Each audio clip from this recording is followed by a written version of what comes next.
So our learning objectives for today, I would love to share so that we have an understanding of the power of purpose during life transitions. I also want to take time to reaffirm your purpose. So we're going to do some exercises supporting that.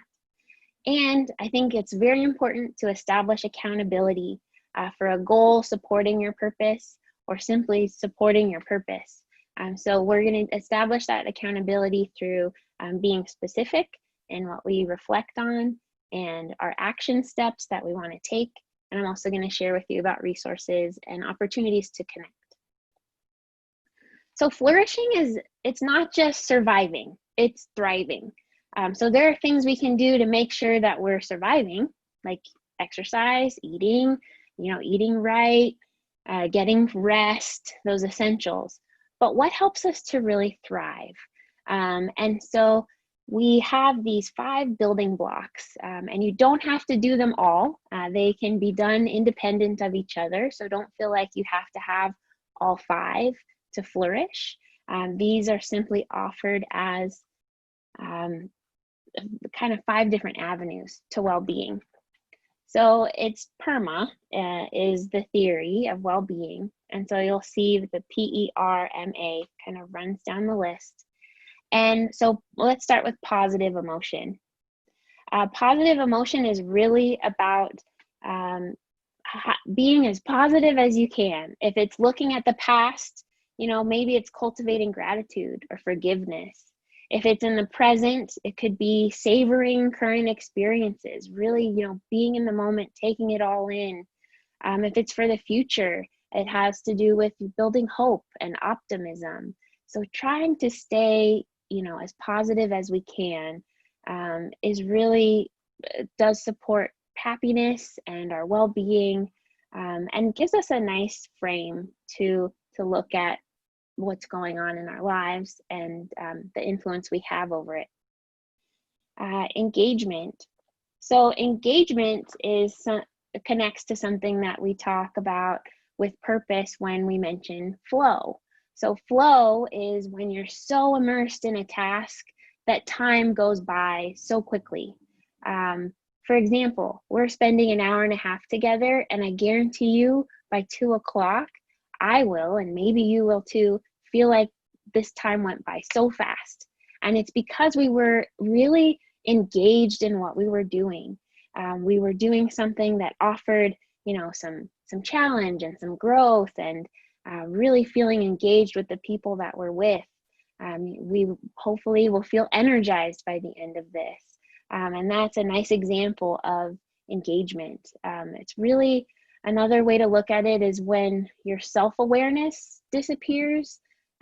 So even if you're having a low day, when you're involved in something that you're truly passionate about, it has that effect to lift our spirits, right? And so engagement is, finding and spending time doing those things that really help us feel better and truly engaged. Hopefully this is all making sense. I am referencing notes just because I want to make sure I present the information correctly. Our relationships, fundamental to well-being. And I'm going to share an article link with all of you that provides this same information. So know that you're going to get the full explanation too. Our relationships, they're so much a part of us, the highs, the lows. Even when we might be alone, we're still connected to other people.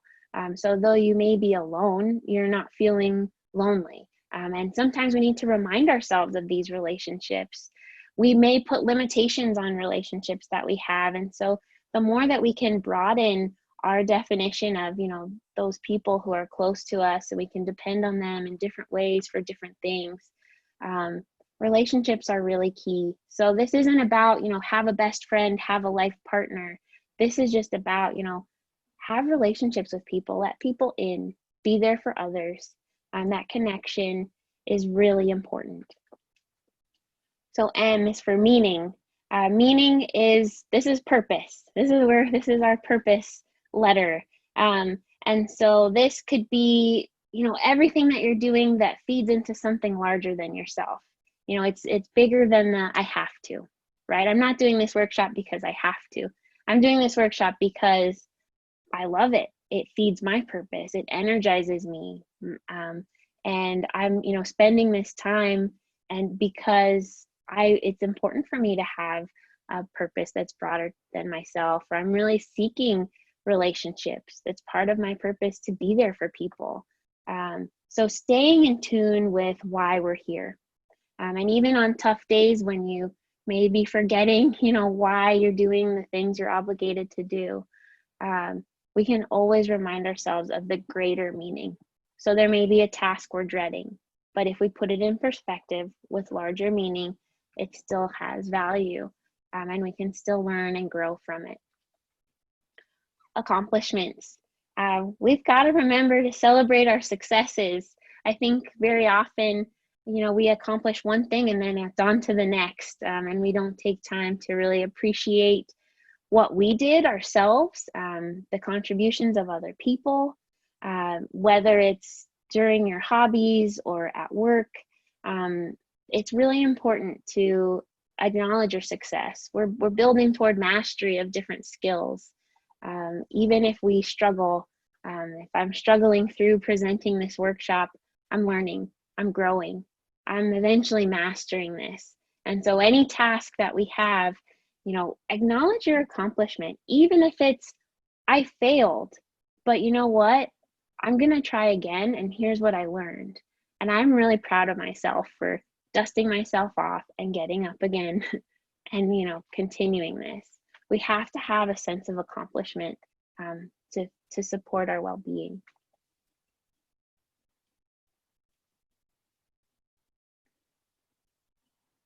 All right, transitions. And I am watching the chat, so if anybody has, questions, please reference it there, and then I'll circle back to it after this piece. Transition. So as we look at the world today, boy, oh boy, are we in a transition, or we're in a rut, or we're in a collective pause and this great opportunity. It just depends who you talk to and when you talk to them.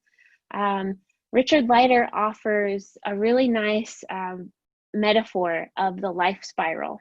And so I'd like to share that with you, and hopefully it can provide just a little bit of context to what you may be going through right now. And I know the pandemic is not everything. We have lives too.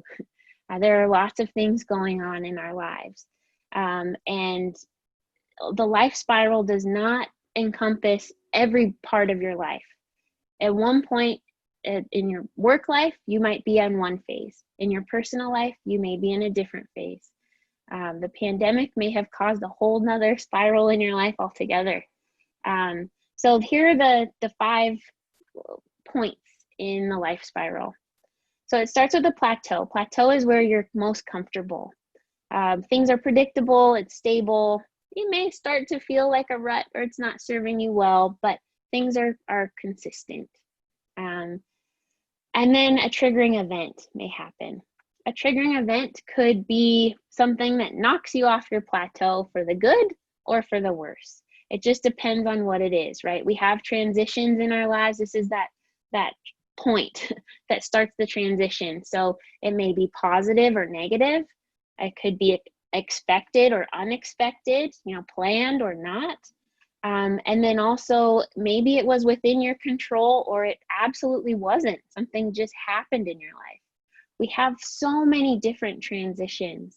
And so a triggering event happens. Then we go into a period of limbo. So limbo is described as this time where you're not really sure what to do or how to move forward. Limbo could last an hour. Limbo could last 10 years. It just depends on your life and your coping and how this all is happening. During the limbo period, you're really not taking any particular action. It's just kind of just acknowledging, okay, there was a triggering event in my life. Something is changing. Not sure what it is yet, but something is changing. Something is different. Taking stock is the next phase. So that's when you would start reflecting about okay, what's happening here? Do I have control in the situation? What changes do I want to make? What strengths do I have? Who can I connect with to support me along the way? It's really, gathering of tools and resources, getting your confidence up. For those of you who participated in the bravery workshop with our planning tools, it's very much a part of, getting ready to take charge, which is this last phase of the life spiral. So taking charge is when you really take action. And then, you're making these changes. Maybe you're realizing that you want to do things differently and you're going to go for it. And then it all repeats. So then you'll arrive at another plateau. And then that's why it's called a spiral, because it just kind of goes around and around. There's no fixed timeline for this. There's no right or wrong way to go through the life spiral. If this piques your interest, again, it's discussed more with our purpose discussion groups. And I'm happy to answer any questions about it. But hopefully that was a helpful explanation. I would say if I were going to offer an example relevant to the pandemic that we're in, we were all in a plateau. We were very comfortable. Triggering event, COVID-19 happens. We're sheltering in place. We're all working from home. This could be triggering events for the community, in your personal life, in your work life, in your home life, all sorts of things, lots of different events because of this. And we're in a limbo period, right? So limbo is when we're maybe wondering what to do, how this is impacting us. And now taking stock, we're doing workshops, we're exploring different hobbies, we're reconnecting with friends, we're doing things to kind of help us make sense of all of this. And then taking charge would be, okay, I'm owning it. I work from home now. I'm going to make this home environment, whatever it may be for all of you, I'm going to make this home environment work. It's not permanent, but here's what I can do, for now to make it work for me. So change, transition, ultimately we grow from it. Ultimately it does feed our purpose. Our purpose is always there for us through all of this. So just knowing in the deepest of transition phases, I have value, I will get through this, I have my purpose, you can continue on. So coping strategies. I found this really interesting. I was reading an article about in situations where we may have control or we may not have control, what we can do to help cope with that. So in a situation where you don't have a lot of control, emotion-focused coping is about adjusting how you feel. So even though you can't change what's happening, you can make those adjustments. Emotion-focused coping example would be, going for a walk because it helps me clear my head and feel happier. Problem-focused coping is planning to take action. So in a situation where you do have control, you can make a plan and take those initial steps to make changes in the situation or the circumstance, whatever may be going on.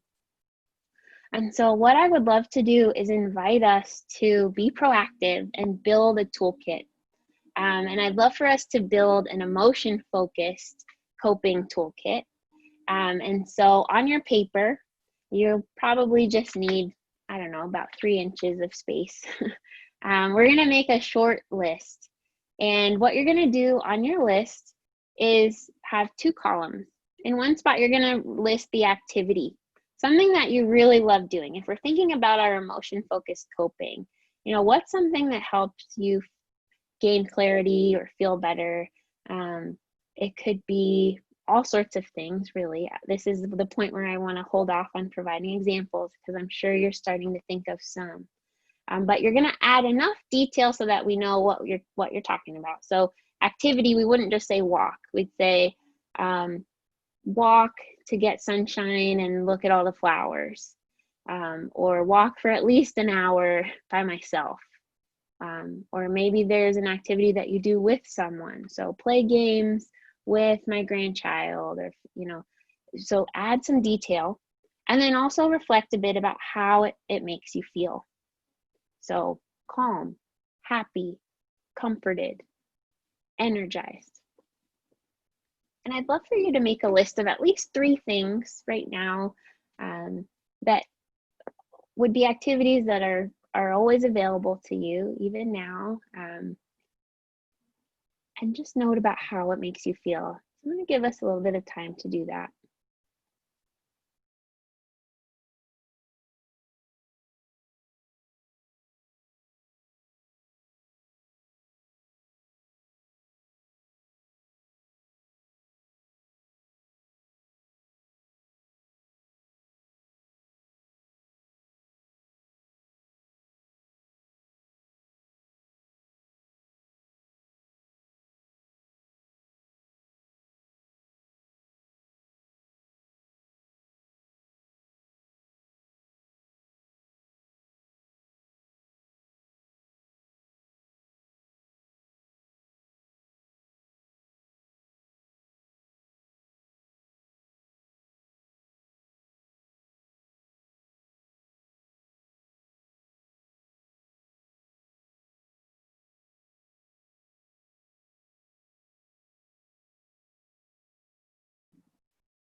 And as you're working on your list, read it over when you feel like you've gotten to a good point, and make sure you have enough detail in there so that when you reference back to this list, you know exactly what you were talking about, and you could literally just pick one and do it to help you feel better.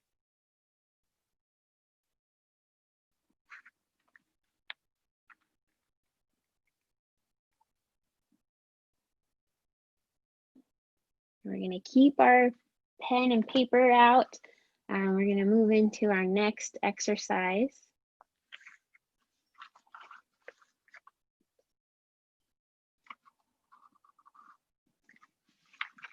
Okay.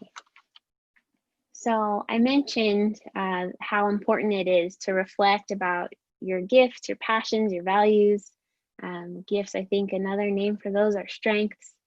So I would love for us to just do some reflecting about what is most important for you, right? What are those things that really are core to you? Some of you may have a purpose statement already, some of you may not. Even either way, it's always great to revisit our strengths, our passions, and our values. And I would wonder, before we start doing this list, notice how you're feeling. If it was on a scale of 0 to 10, 0 being feeling pretty low, not very confident, just not feeling very good overall, and 10 being feeling awesome, feeling confident, this is really a high point for me. If you were to pick a number, 0 to 10, how you're feeling before you start this exercise, maybe note that at the top of your paper. You don't have to share it with anyone. But 0 being super low, 10 being feeling pretty good, pretty high, pretty awesome. Maybe you're somewhere in between. So as we do these affirming exercises, the hope is that it starts to move you up maybe 1 notch or 2 along the scale of how you're feeling. And so let's make a list of our strengths. And what I'm going to do, just for the sake of the platform that we're on, is I'm going to read you a list of different strengths. I'm going to do that for just maybe 15 seconds. And then I'm going to be quiet. Hopefully it starts the wheels turning and you can start to list off some strengths of your own. But strengths are not remember, this isn't like a have to do. It doesn't energize me, but I'll do it. These are the things that we feel we're really good at. They help us feel really good. Maybe you have a list of 1 or 2. Maybe you have a list of 50. It just depends on the person and the time. This is an exercise you can always revisit later as well.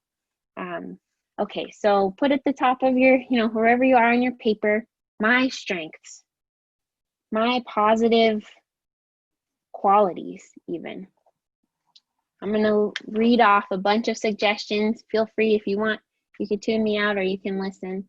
kind, compassionate, artistic, loyal, independent, cooperative, persistent, intelligent, creative, computer savvy, musical, respectful, polite, bilingual, likable, friendly, easygoing, sincere, courageous, humble, helpful, patient, fair, grateful, energetic, open-minded, trustworthy, capable, dependable, healthy, resourceful, hardworking,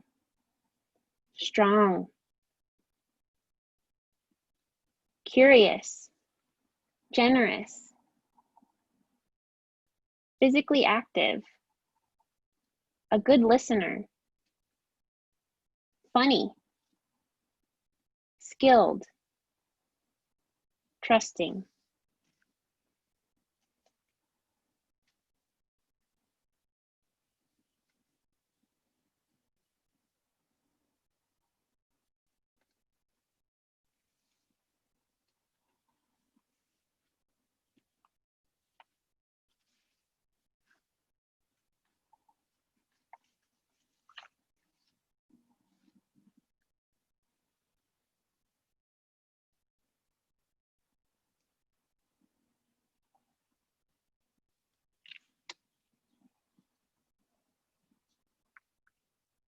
And when you're ready, like I would in the classroom, just look up so I know. I'll give everybody a little bit of time.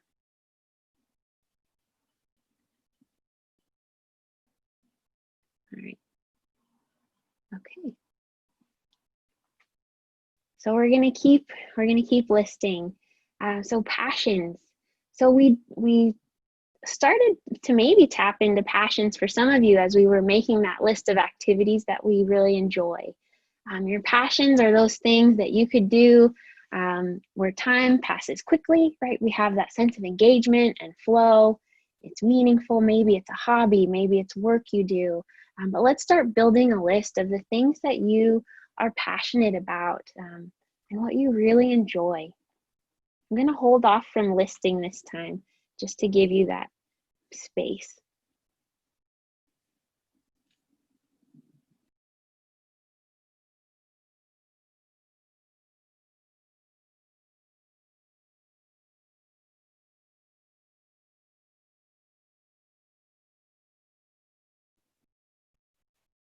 As you're building your list, consider things you're passionate about doing on your own. Maybe there are different things you like doing when you're with other people. Consider inside, outside, different times of the year.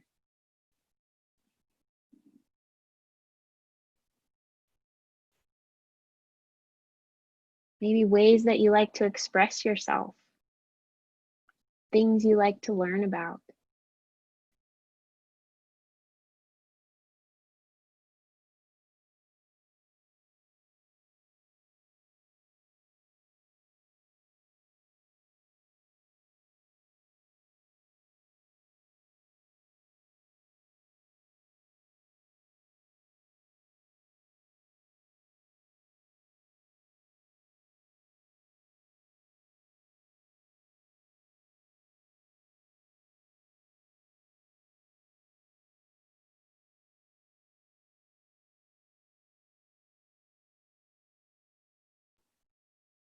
And again, with your passions list, make sure you've got just enough detail in there so that you know what you're talking about if you were to read this list over again later.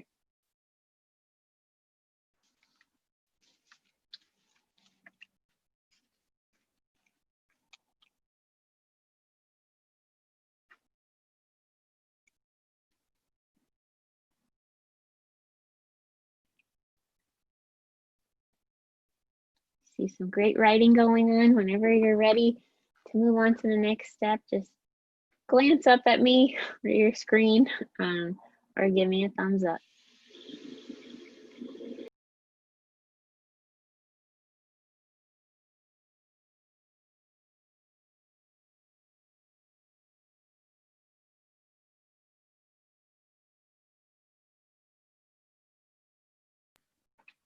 Okay, great. Let's move on to our values. So I'm going to list again, but just think about your values. And here, really, some people have one core value or five core values. So don't feel like you've got to do a long list. I'm simply offering these as food for thought. So if one jumps out at you, you can use that. So things that we value. This is really informs how we live our lives, the decisions that we make, the type of person that we want to be.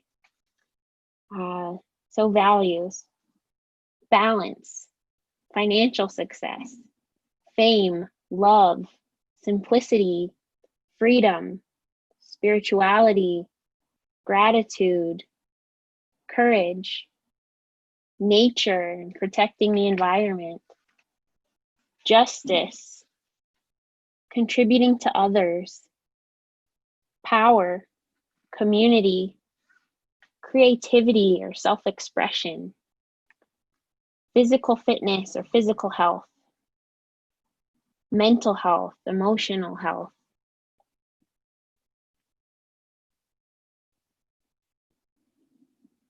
respect, loyalty, honesty. I'll give you some space to write.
Okay,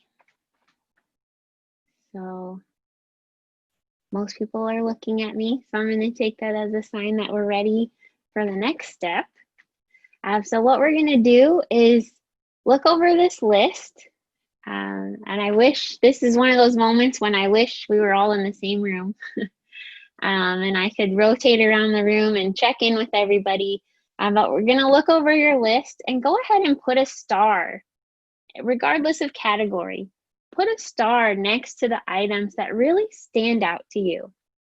And this is standing out to you today. Don't worry about your entire life, the future ahead. This is for you today. What's jumping out at you? Put a star, a circle, a smiley face, whatever signal you like. But go ahead and try and pick your top one, maybe your top five.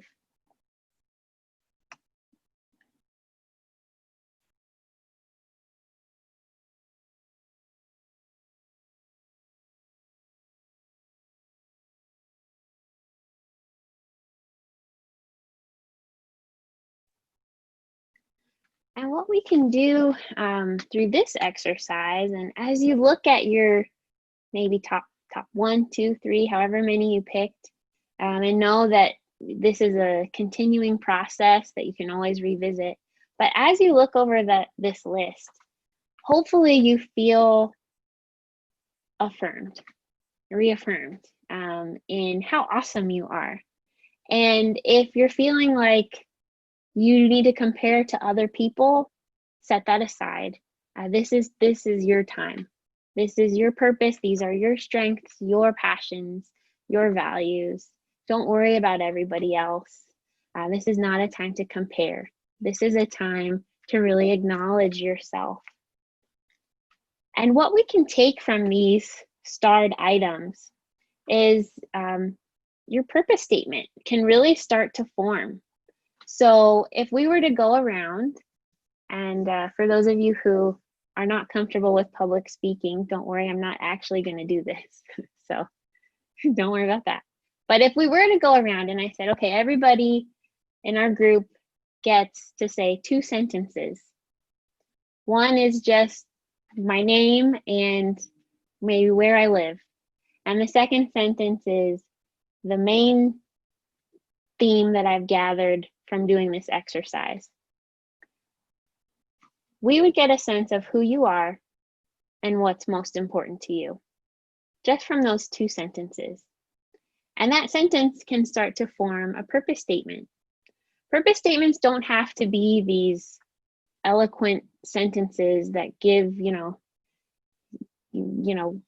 get a standing ovation everywhere you go and move mountains and all these things. Purpose statements are intended to keep us focused on greater meaning.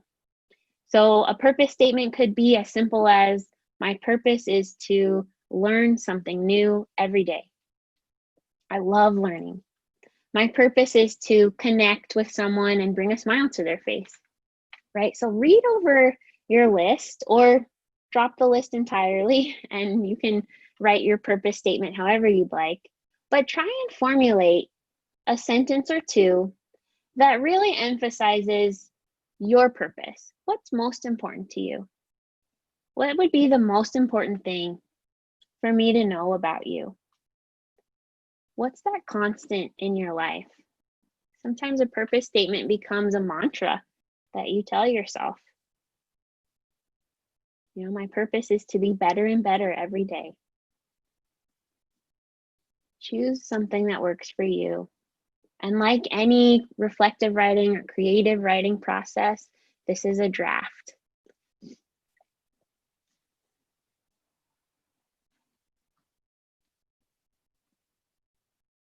So I have a couple notes here, and just keeping my eye on the time, I want to make sure that we get through the key points of our information before 1:30. I'll do my best.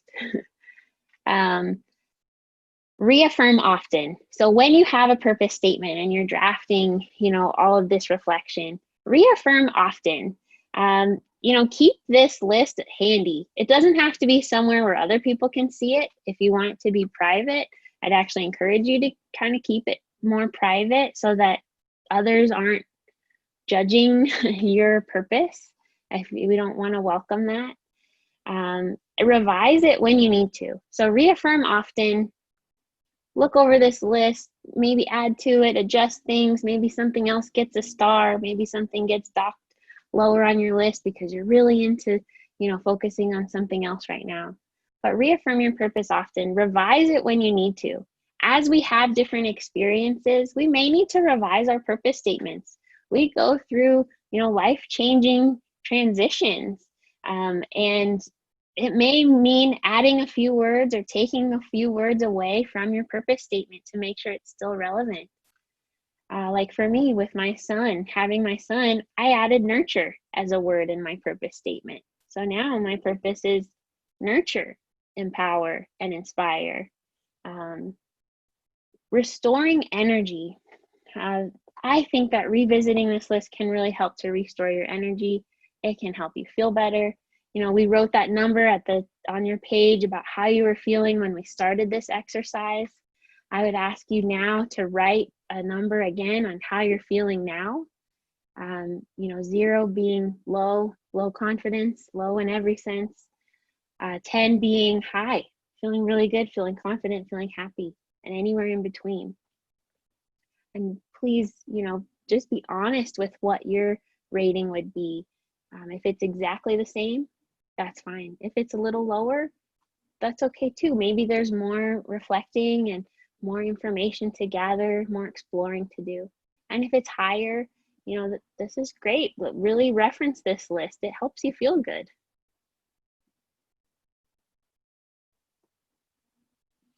Okay, so I'd love to offer some more resources around this purpose exploration. There's a great website from the VIA Institute on Character. It's rooted in positive psychology. They have a character strengths inventory, and it's an online tool depending on how much thought you give it. It could take 5 minutes, it could take 10 minutes, and it will generate kind of a report for you of what your top strengths are based on the choices that you made. So that's food for thought.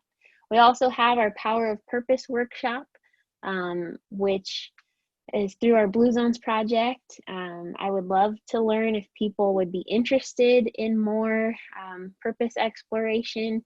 If you are, maybe use the chat, or when you do your survey, mention that you'd love more purpose workshops, and we can schedule those. Our purpose discussion MOIs. So we have workbooks set up that really support this further purpose exploration. Now that we're online with everything, it really opens up the opportunity to join a group that would come together for about an hour a week and dive into these purpose topics. One of our purpose convener volunteers, Marianne, is participating in this workshop today. And so I'll ask, towards the end, we'll just gauge, actually, let's do it now in the chat.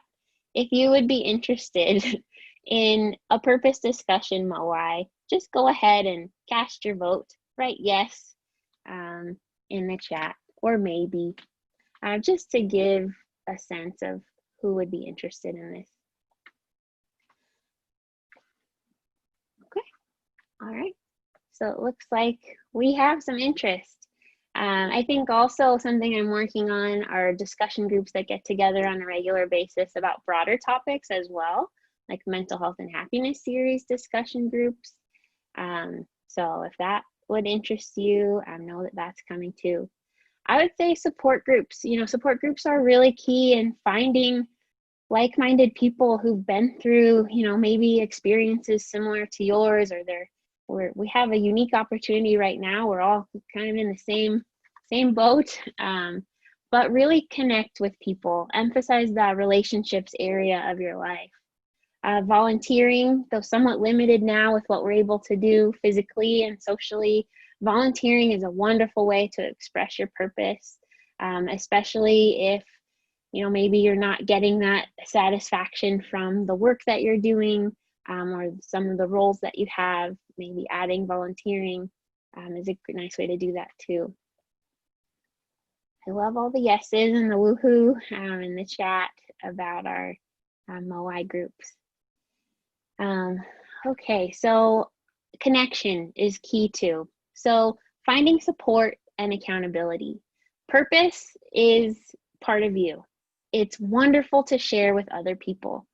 In our last half hour, we're going to have an opportunity for you to connect with others, maybe share the starred items on your list, talk about purpose, really get a feel for, where people are in their purpose journey. A purpose-focused conversation, which is what we'll have after this, is you're going to be introducing yourself, sharing whatever it is you want to share, whatever you're comfortable sharing about your list, and then acknowledging. Acknowledging isn't for you. Acknowledging is actually for the people who are listening. And this is something that you can invite anyone in your life to do when you're having a purpose-focused conversation, is just ask, for the type of listener, the type of acknowledgement that you want. So if I'm opening up about something, do I want you to jump in with advice? I'll invite that. If I want you to think through something with me, I'll invite that. If I just want you to listen and kind of let me talk through it, I need to let you know that that's what I'm looking for.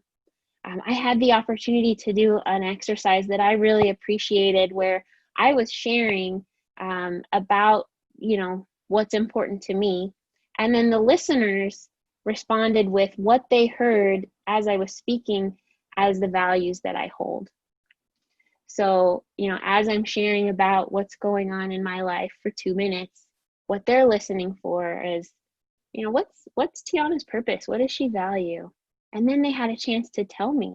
And boy, it was a very nice, very reaffirming experience. So we're going to do a little bit of that in our last half hour. I know that some people need to go after the first hour, so I just want to cover a little bit before we transition to conversation. The Mental Health and Happiness series, this is the last one of the 4 that we've offered. Here's the 4 topics we've covered, and I would love for you to share your feedback. I'll be sending an email this week that includes a link to a survey. Please let us know what you think about all of this, if you'd like to see it again. This is something new that we're doing. It's something I would love to continue doing. And as the people who have participated in this and created community around this, I would love to hear from you. Let's see. So I just wanted to recap from our Purpose with Blue Zones project. These are kind of the highlights of what would be covered in a purpose discussion MOI and a purpose workshop. So we would have more time to dive into identifying your gifts, more conversation around the life spiral, and identifying a sounding board as well. And that goes along with asking people for the type of listener that you need. Connecting with your purpose. So many ways to do this. I want to highlight in the middle of this list, neighbor to neighbor. Especially now we have Beach Cities Health District has resources online supporting, helping, being a good neighbor, helping others. It's kindness cards. There's a wellness script. There's lots of things that I'll include in the resources. But do what you can to feel purposeful, even if it's something small. If your purpose is centered around connecting with other people, make an effort to connect with someone every day, even if it's a kind text message or a post-it note. And I just wanted to end with a really nice list of questions that I came across that we can ask ourselves as we reattach to work, or as we are just kind of exploring purpose. So the first question is, why does the work matter to me? How does my work impact the lives of others? The big purpose meaning question. Then, who are the people, both at work and in my personal life, who support me and my professional successes? I would challenge you to make another list of your supporters. Make a list of your fan club. And if you need to add some members of your fan club, you can do that. It is possible. And what would I like to focus on today?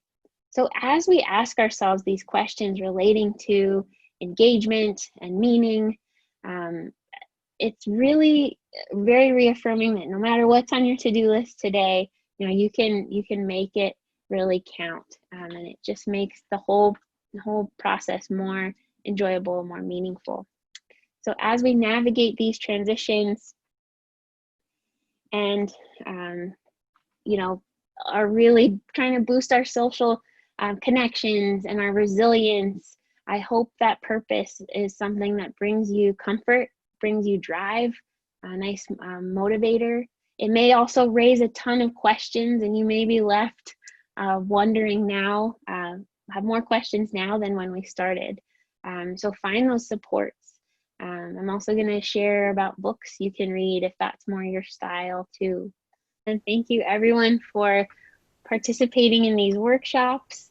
It is an absolute privilege to get to share my purpose with you and to connect. It really fills me up. And I cannot think of a better way to close out our mental health and happiness series than to say, please use all of these tools.